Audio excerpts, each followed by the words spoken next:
Are you finding the content enjoyable? If you find it helpful and inspiring, don't forget to show your appreciation and motivation by buying me a coffee. Sharing more valuable content requires your support, so please click on the link in the comments and description to make a small contribution. Your contribution will go a long way in helping me post more episodes that satisfy your story's addiction. Thanks again for your support. Are you finding the content enjoyable? If you find it helpful and inspiring, don't forget to show your appreciation and motivation by buying me a coffee. Sharing more valuable content requires your support, so please click on the link in the comments and description to make a small contribution. Your contribution will go a long way in helping me post more episodes that satisfy your story's addiction. Thanks again for your support. Kevin and Emo accompanied an antsy Madam Spatzel to a sympathy meeting where Lance tensed up and fainted after being asked about Hazel. Kevin quickly treated him with a recovery pill and began to ask more about Hazel, but Audrey, Lance's wife, insisted that he ask her instead. When asked about Hazel, Audrey and Ryder both assured him not to worry, saying she probably just left town for a few days. A few moments later, Kevin spotted Sergio, the leader of the Stuntmen's Guild, and Helen O'Day, the president of Eminent Studios. But before he could talk to them, Lance fainted a second time. "Get out of the way!" Audrey shouted as she pushed through the crowd and knelt down next to Lance. She inspected his arms and legs for another cut but didn't see any blood anywhere. "What happened?" she asked. "Did he get cut again?" One of the sympathy members with tears in her eyes shook her head and exclaimed, "I don't know what the problem is. He just collapsed right in front of me." Joining the others as they surrounded Lance and Audrey, Madam Spatzel looked over at Kevin and said, "Can you give him another pill, Kevin? Something is wrong with Lance." Kevin walked up and stood over Lance with a concerned look on his face. "It was just a few minutes ago that I gave him the recovery pill, so the medicine should still be in his system. I don't know what kind of pills to give him until I know what the problem is. Do you think this has something to do with his hemophilia?" he asked Audrey. Audrey double-checked Lance's hand to make sure he still wasn't bleeding. "His hand isn't bleeding anymore, so it can't be hemophilia. I have no idea what's happening to him." Frightened by Audrey's words, some of the sympathy members began to cover their eyes in sobs. "We're not ready for you to leave us, Lance. Please don't leave your body behind yet." Ignoring the flower girl's cries, Kevin turned to Audrey and asked, "Is this the first time something like this has ever happened?" Audrey nodded, her lips trembling with concern. "Yes, he's never just fainted out of the blue like this. We have to get him to see a doctor. Will you help me lift him, Kevin?" Instead, Kevin pulled out his phone. "No need," he said. "I recently had a hologram projector installed to my phone so I can bring the doctor to us. Just give me a moment. I know one of the best doctors in the world." As Kevin adjusted the settings of his cell phone, Ryder looked over with astonishment in his eyes. "No way! They finally invented hologram technology? Is it going to come with the next iPhone?" Kevin shook his head and laughed. "Actually, it's one of the first prototypes ever made, and it cost me almost $1 billion to pair it with my phone. You're looking at another 20 years before it hits the general market at least." Just then, Dr. Serafina Willow answered the call, and as Kevin held up his phone, a holographic image of her was projected in front of him. She was sort of blue and transparent like a ghost, but other than that, it was like she was really there. "Hello, Kevin. Is there a medical emergency this time, or are you just playing around with the hologram again?" Kevin gestured at Lance, who was still lying on the floor, and said, "I've got someone for you to take a look at, Doc. This man, Lance, just fainted out of the blue. He is a hemophiliac, but we don't think that's got anything to do with it." Free to move on her own, Dr. Willow walked over to Lance and knelt down beside him. Thanks to a pair of high-tech gloves she was wearing back in Chicago, her digital touch enabled her to take his pulse. "Well, his pulse is normal, but he appears to have gone completely unresponsive." When the words left her lips, the sympathy members gasped and started to panic. "Unresponsive?" they cried out. "Without Lance, the stars have no meaning." Such an extreme comment struck Dr. Willow as odd. With a calm voice, she said, "Well, let's not jump to any conclusions. Like I said, his heart rate is just fine, so I assume the problem is neurological. To learn more, we'll have to get him inside an MRI machine." "All right, then I'll call him an ambulance," Audrey said. As she pulled out her cell phone, though, Kevin waved his hand and said, "Hold on a minute, Audrey." Then he turned to Dr. Willow with a quicker solution in mind. "Do you think the MRI machine in your office could scan a holographic version of Lance's brain?" he asked. Dr. Willow scratched her head. I don't think it's ever been tried before, but theoretically I don't see why not. Let's give it a try at least." When Kevin tapped a button on his phone, Dr. Willow's hologram disappeared. The holographic projection works both ways, Kevin explained to everyone else as he held his phone over Lance. Once it captures a scan of Lance, it can project his image back to Dr. Willow in Chicago. Once the scan was complete, Dr. Willow aimed her cell phone into the MRI machine and projected Lance's hologram inside. After turning it on, Dr. Willow's voice came through Kevin's cell phone and said, "It's working. This technology could revolutionize how we practice medicine in the future." For the next few minutes, Kevin and the sympathy members waited in suspense, but then the results finally came in. "Well, it doesn't look good," Dr. Willow said with a deep breath. "Anyone who doesn't want to be around to hear this should probably leave now."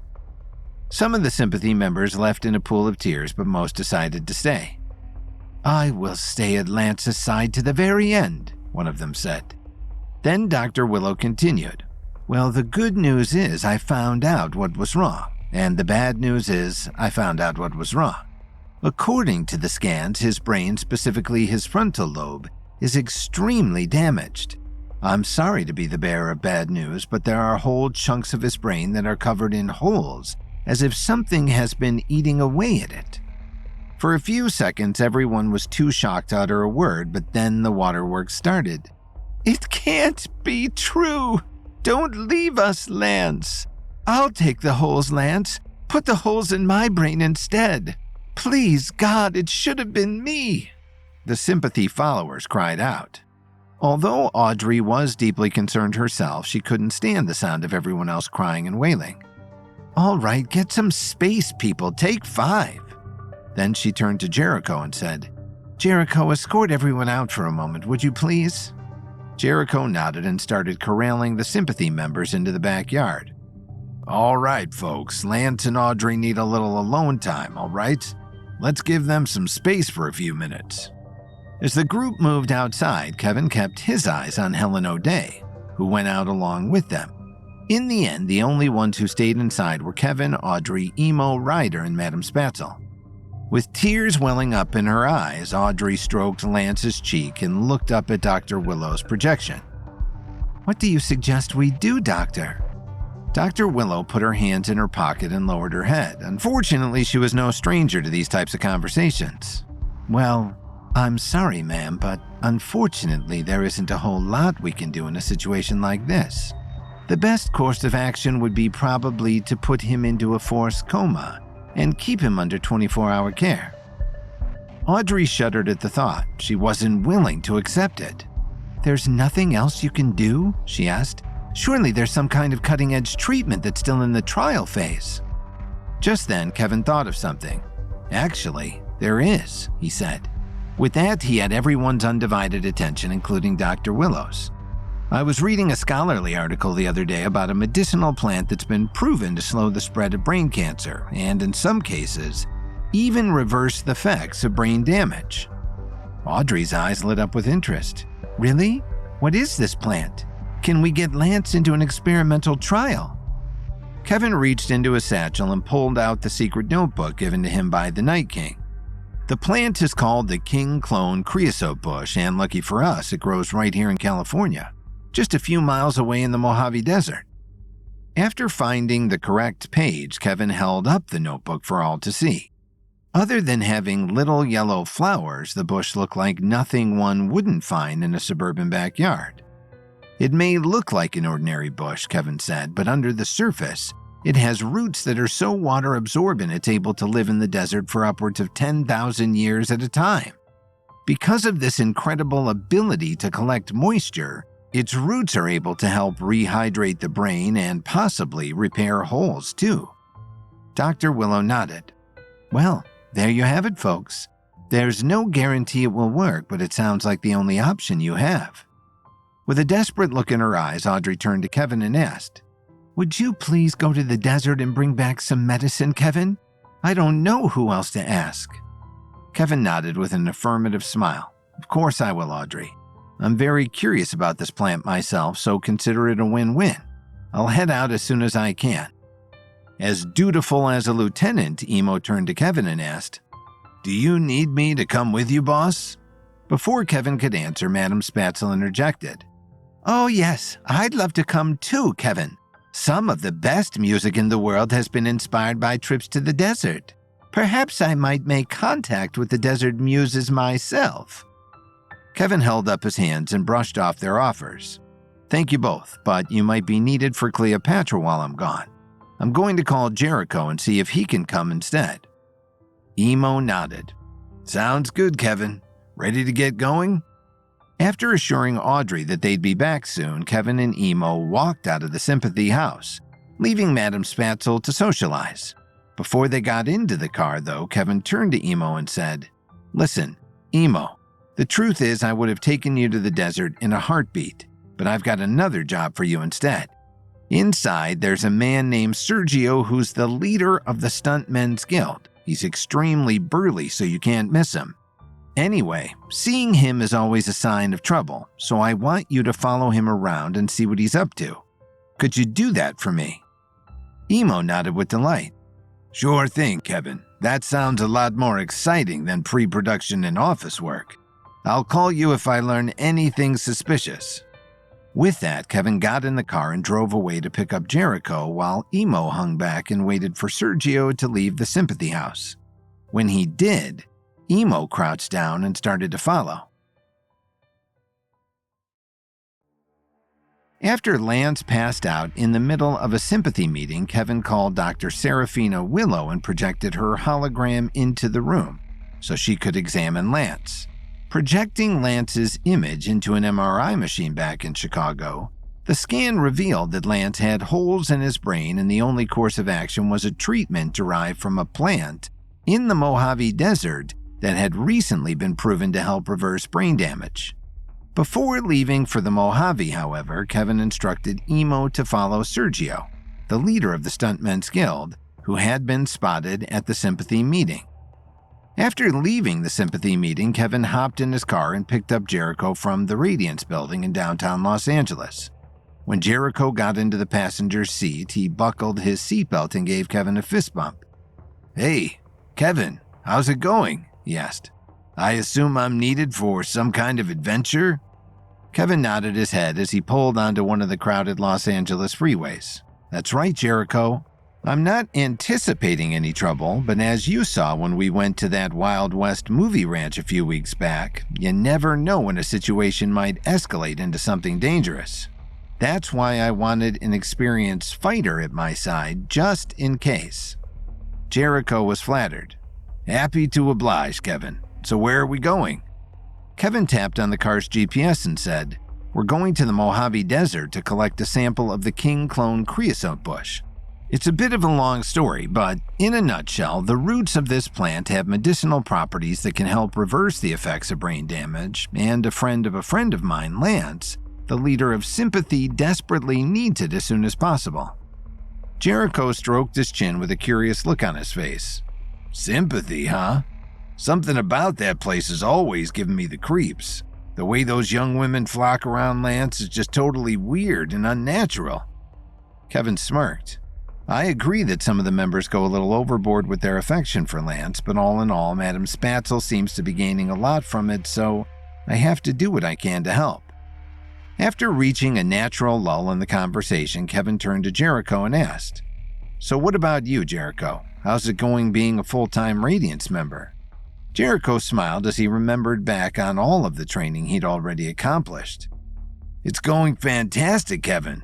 Thanks again for the opportunity. I feel so much better about myself now that my fighting skills are being put to real use. Just last weekend, actually, a group of Radiance members and I stopped a bank robbery in Santa Monica. I haven't started leveling up yet, but I'm getting very close. Kevin was delighted to hear it. That's great news, Jericho. Keep up the good work and you'll be a level 7 like me in no time. Besides, with your fighting skills, you're basically as powerful as a level 1 or 2 in the first place. Just then, Kevin's cell phone started ringing and, according to the caller ID on the screen, it was Emo. Hold on, Jericho, I gotta take this, he said. When Kevin answered the call, Emo's voice came through the car speakers. Kevin, it's Emo. I followed Sergio as you asked and he led me to the studio. I don't have much time, but... Just then, the call suddenly dropped. Emo, are you there? Kevin asked, but in response, all he heard was static. The call must have dropped. As Kevin turned his attention back to the road, Jericho sharpened his eyebrows. You sent him to follow Sergio? Do you think he's all right? Kevin nodded. It seems like he just lost the connection, he said. We'll give him a call as soon as we're back from the desert. Then Kevin threw on some music as he and Jericho headed further and further out of Los Angeles. As they began to leave the tall buildings and palm trees behind, California's desert landscape came more and more into focus. After passing one last suburban city, they turned down a 2-lane highway that led straight into the Mojave Desert. All right, Jericho, keep your eyes peeled, Kevin said as they drove deeper into the Mojave. We're looking for a thirsty old bush with yellow flowers. Jericho looked out the window and started scanning the terrain, but he didn't see any bushes that matched Kevin's description. Then, after a few moments of searching, Kevin pointed out the window and yelled, Look, I see one. It's about a mile off the highway. Jericho was shocked that Kevin had such sharp eyes. You can see the yellow flowers from here? He asked. I can't see a thing. Kevin chuckled. I took a mental precision pill before we got on the road, so my vision is enhanced, he replied. Ready for a bit of off-roading, Jericho? When Jericho replied with an enthusiastic nod, Kevin turned the wheel and drove the car straight into the desert. A few moments later, after a bit of a bumpy ride, Kevin steered the car right beside the King Clone plant and parked. As soon as he stepped outside, the first thing he noticed was how hot the desert climate was. Boy, it must be over 110 degrees out here, Kevin exclaimed. Jericho winced as beads of sweat began to roll down his forehead. Yeah, well, that's what happens when you don't have the ocean around to cool you down. Without wasting any time, Kevin walked up to the King Clone and started investigating. It's not the bush itself, but the roots that have the medicinal properties. It doesn't look like much, but this specimen is over 10,000 years old, if you can believe it. Before going any further, Kevin began to wonder what it might be like to communicate with a 10,000-year-old plant. Since I'm able to communicate with animals, I wonder if it would be possible to communicate with plants, too, he thought to himself. I can only imagine what kind of wisdom a plant this old might have in its DNA. Putting aside that thought for now, Kevin proceeded to take a sample of the plant. The last thing I want to do is harm or disturb it, so I'm only going to take enough to synthesize one pill for Lance. I'll also take just a little snippet so I can clone the bush for future use. Kevin didn't have to dig deep to find the roots. Just below the surface, he collected a small tangle of them, sealed it inside a plastic bag, and dropped it into a satchel. Well, Jericho, there you have it. There didn't turn out to be any danger after all, but I'm still so glad you tagged along. Jericho was slow to answer. With a trembling finger, he pointed to the horizon and said, I wouldn't say we're out of the woods just yet, Kevin. When Kevin looked up, he saw a huge cloud of dust rolling towards them like a sandstorm. Jericho looked petrified. I've never heard of a sandstorm happening in the Mojave Desert, he said. Should we get back in the car and wait it out? After sharpening his gaze for a better look, Kevin took a step back and slowly shook his head. That's no sandstorm, he said. It's a formation of motorbikes. Jericho couldn't see as far as Kevin, but when he squinted, he could see enough to tell that Kevin was right. Riding in front of the giant cloud, kicking up a storm of dust behind them, there were about 50 people on motorcycles heading straight towards them. Kevin could hear them hooting and hollering as they revved their engines. It was a faint roar to Jericho, but Kevin's mental precision pill had heightened all of his senses, and he could hear their rumbling voices as the bikers neared. Sensing a fight coming, Jericho sighed and lowered his head. "I was wondering when these guys would make an appearance," he moaned. Without taking his eyes off the bikers, Kevin asked, "You know these people? Who are they?" "Well," Jericho said, "the Stuntmen's Guild is a huge organization with many different sub-factors within it. One of the factors is made up of performers who specialize in motorcycle stunts. They're like a gang, Kevin, and since they're heading this way, I'd prepare for a fight if I were you." As the motorcyclists got closer and closer, Kevin could hear that they were blasting heavy metal out of their speakers, disrupting the desert's natural silence. Finally, as the bikes neared, Kevin heard one rider yell, "Get ready, suckers! We're coming to take you down!" With only a few seconds until they arrived, Kevin had to think of a plan fast. "Come on, Jericho, get in the car," he said. "We don't stand a chance against these guys on feet." Then, just as Kevin and Jericho got into the car, the motorcyclists closed in and started surrounding them. "Where do you think you're going?" one of them shouted. "This party is just getting started." Kevin and Jericho went to the Mojave Desert to collect a sample of the king clone bush whose roots could potentially heal sympathy leader Lance's brain damage. Along the way, Kevin got a call from Emo, who said he had followed Sergio to a studio. But before Emo could say more, the call dropped. Just after collecting a sample of the king clone, Kevin and Jericho looked up and saw a sandstorm heading straight towards them. Only it wasn't a sandstorm at all, but a faction of stuntmen who specialized in motorcycle riding. After getting into the car, Kevin quickly turned on the engine and slammed his foot down on the gas pedal. "Come on, Jericho, let's get out of here." Before they could get more than a couple yards away, though, one of the motorcyclists drove up alongside the car and slashed the tires. "Not so fast, Mr. Williams," the stunt performer cried out. "We're not done until we say we're done." Out of options, Kevin and Jericho had no choice but to get out of the car and confront the bikers head-on. One of them, a biker with a helmet painted like a skull, revved his engine and pointed at Jericho when he saw him. "Well, well, well. If it isn't the traitor himself. Hello, Jericho. Starting to miss the guild yet?" In response to the bike gang leader's accusations, Jericho crossed his arms and scoffed. "I don't miss being in the guild one bit," he said. "You're all just a bunch of thugs who sell out your muscles to the highest bidder. Haven't you ever considered putting your talents to good use before?" The bikers threw their heads back and laughed. "We're putting our talents towards the highest good there is," said the leader. "Money. I want to make as much of it as humanly possible before I die." "Some things are better than money," Jericho replied. "Having a clean conscience, for example, is worth far more than $100 million. The lead biker chuckled through his helmet. "If it's between a clean conscience and a pile of money, I'll take the money every time." Just then, before things got too heated, Kevin asked, "Who sent you? Why do they want me dead?" The lead biker just shook his head and clicked his tongue. It was hard to hear the sound of their heavy metal music. "That's none of your business, Mr. Williams. All you need to know is that the time has finally come for you to meet your end. Now enough small talk, let's get after them, boys." Then the bikers revved their engines and closed in around Kevin and Jericho all at once. Assessing his enemies, Kevin saw that the bikers were armed with swords, spears, and lances, and one of them even had a flamethrower attached to his bike. Standing back to back with Jericho, Kevin raised his fist and said, "Get ready, Jericho, this isn't going to be easy." Kevin actually knew that the battle could be easy if he exerted all of level 7 powers in the fight, but there was no use in tapping into that resource if he didn't have to. He could sense that the bikers were all of a level 2 or 3, and though Jericho was just beginning his own leveling journey, this would be a good opportunity for him.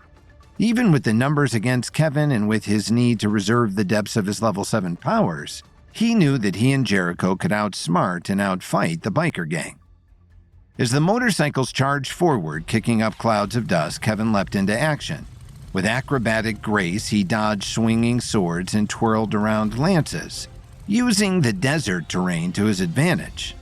Jericho, putting his Radiance training to use, met the onslaught with remarkable confidence.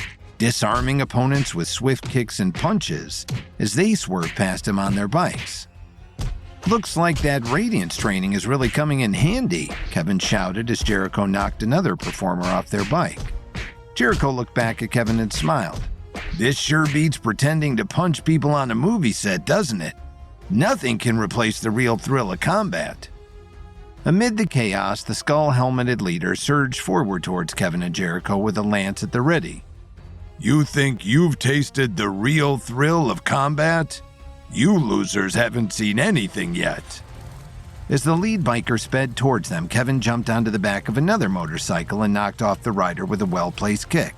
Seizing control of the bike, he scooped a lance off the ground and steered towards the leader, the two racing towards one another like speeding bullets about to clash. "You want a piece of me?" Kevin shouted. "You don't stand a chance," the lead biker shouted back. Then, within a second of passing each other, Kevin's lance struck first and knocked the leader off his bike with a loud tumble. Kevin circled back for another attack, but before he could strike again, the leader knocked one of the other stunt performers off their bike and took it for himself. "Sorry, chump, but I need this more than you do," he said remorsefully. In the next moment, Kevin and the lead biker were racing towards each other again, with their lances at the ready. "I won't fail again," the leader muttered under his breath. "This time, Kevin, you're mine." Meanwhile, armed with a fallen sword, Jericho was parrying blows and striking back with a vengeance as other bikers swerved by and took a pass at him. The clash of metal against metal reverberated through the desert air. With a powerful spin, Jericho disarmed an opponent and sent him sprawling off his bike. When he looked around, Jericho saw fallen bikes littered all over the desert floor, but there were still plenty of them who were still mounted. "Looks like we're about halfway through them," he shouted to Kevin. As Kevin heard Jericho shout, he and the leader were gunning their engines and driving directly toward one another. Kevin held his lance at the ready, but only as a distraction, because he had something else in mind. "Let's see how you handle this," he thought to himself. Then, just as their bikes were about to clash, Kevin dropped his lance and executed a daring jump, landing on the back of the leader's motorcycle. "Hey, what the hell are you doing?" the leader asked as he began to swerve his bike to knock Kevin off. However, Kevin's grip was too strong and he clung to the motorcycle with ease. "Oh, you know, just dropping in to say hello," Kevin said with a smirk. As the lead biker filled with rage, a fierce hand-to-hand struggle ensued as Kevin tried to wrestle control of the motorcycle. Having at least temporarily cleared the foes around him, Jericho sprinted toward the leader's motorcycle when he saw Kevin straddling the back of it. Then, with a powerful kick, he sent the skull-helmeted figure sprawling into the sand. With the grace of an acrobat, Kevin leapt off the bike, landed next to Jericho, and gave him a high five. Then he looked down at the lead biker and said, "And this time, stay down." His voice was fierce and assertive. Just then, the sound of the other motorcycle seemed to suddenly get much louder, and Kevin turned over his shoulder with a surprised look on his face. "Why did the bikes just get so much louder?" he asked. "Did everyone switch them to turbo or something?"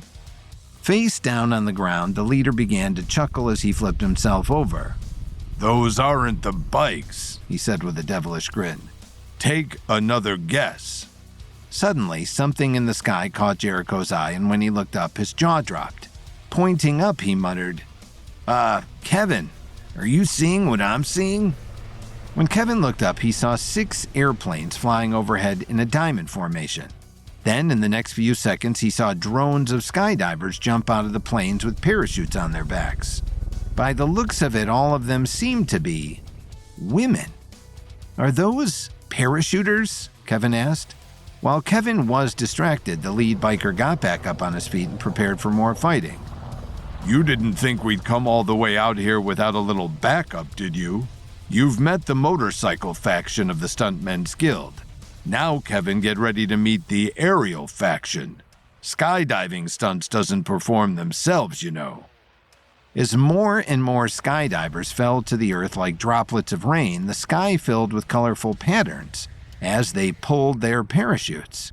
As they came closer into view, Kevin saw that they were all armed with swords and spears as well. Jericho held up his hands and prepared to fight. "Looks like things just went from bad to worse, Kevin?" Before Kevin could answer, the lead biker sprang into action and threw a punch. "You don't know the half of it," he yelled out in a fit of rage. Thanks to his lightning-fast reflexes, Kevin jumped out of the way just in time and counterattacked with a blow to the leader's temple. As the leader stumbled backward, Kevin turned to Jericho and said, "Get ready, Jericho. Things are about to get kicked up a notch." As the words left his mouth, the parachutes descended with a military precision that hinted at a well-coordinated plan. Boots hit the sand, and the bikers, fueled by newfound confidence, pressed on with the attack. Becoming encircled from above and below, Kevin and Jericho found themselves sandwiched between the relentless bikers and the disciplined paratroopers. Amidst the roar of engines and the clash of weapons, Kevin's agile moves and Jericho's brute force became a dynamic dance against the encroaching tide. "Didn't see this coming," Jericho grunted, fending off a particularly burly biker. "Adapt or be flattened," Kevin replied, his eyes scanning for an opening. For the next few minutes, the desert became a battleground, the whirling dust and clash of adversaries creating a cacophony of chaos. Despite the odds, Kevin's strategic mind kicked into overdrive. "Don't give up.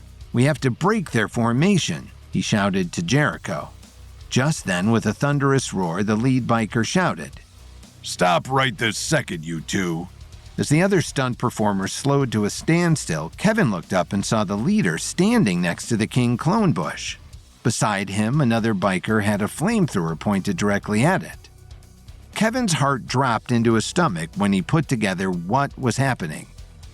"This dumb old bush is why you drove all the way out here in the first place, right?